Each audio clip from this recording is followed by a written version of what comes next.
Mshambuliaji wa Jamhuri ya Kidemokrasia ya Kongo Yohani Wissa amekuwa kinywani mwa mashabiki wa soka wakati huu wa Kombe la Dunia baada ya kuifungia nchi yake bao la kusawazisha dhidi ya Ureno katika mechi ya kundi K iliyochezwa jijini Houston, Marekani.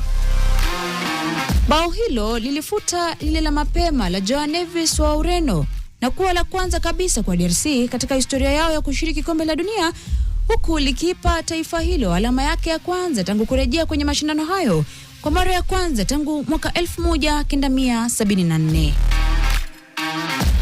Toto na tetesi imefahamu kwamba nyuma ya mafanikio hayo kuna simulizi la maumivu na ujasiri. Hebu turejee nyuma kidogo. Mnamo Julai mosi mwaka 2021, Wissa alinusurika shambulio la kemikali inayochoma, yani acid. Hii ni baada ya mwanamke mmoja aliyefika nyumbani kwa Wissa nchini Ufaransa alidai kuwa shabiki wake, na alipofungua mlango mwanamke huyo alimsukuma ndani, akaingia na kumwagia asidi moja kwa moja usoni. Kemikali hiyo iliharibu macho yake na kumlazimu kufanyiwa upasuaji wa dharura.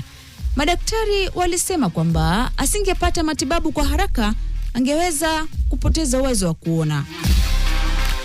Ilimchukua miezi 6 mchezaji huyo wa Newcastle kurejea uwanjani, huku akiendelea na matibabu na safari yake ya kupona.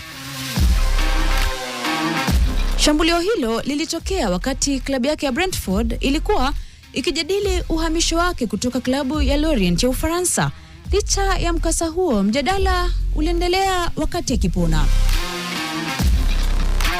Wakati wa uchunguzi, polisi waligundua kuwa kabla ya kukamatwa kwa mwanamke huyo, alikuwa amejaribu pia kumteka nyara mtoto wake mchanga, lakini hakufanikiwa.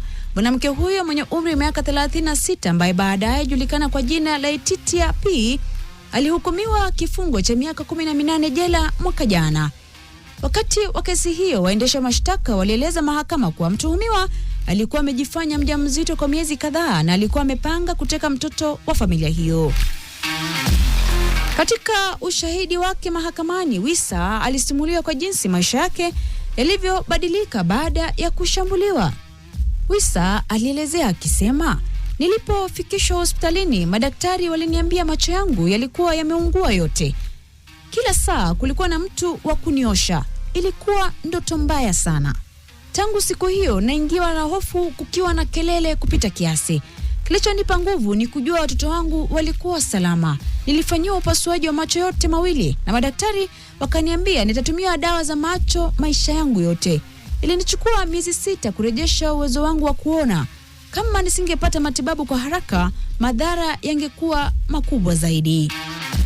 Kesi hiyo ilisikilizwa mwezi Januari mwaka uliopita, ambapo Letitia alikabiliwa na mashtaka ya kujaribu kumuua Wissa, kujaribu kumteka nyara mtoto wake na makosa mengine yanayohusiana na utekaji.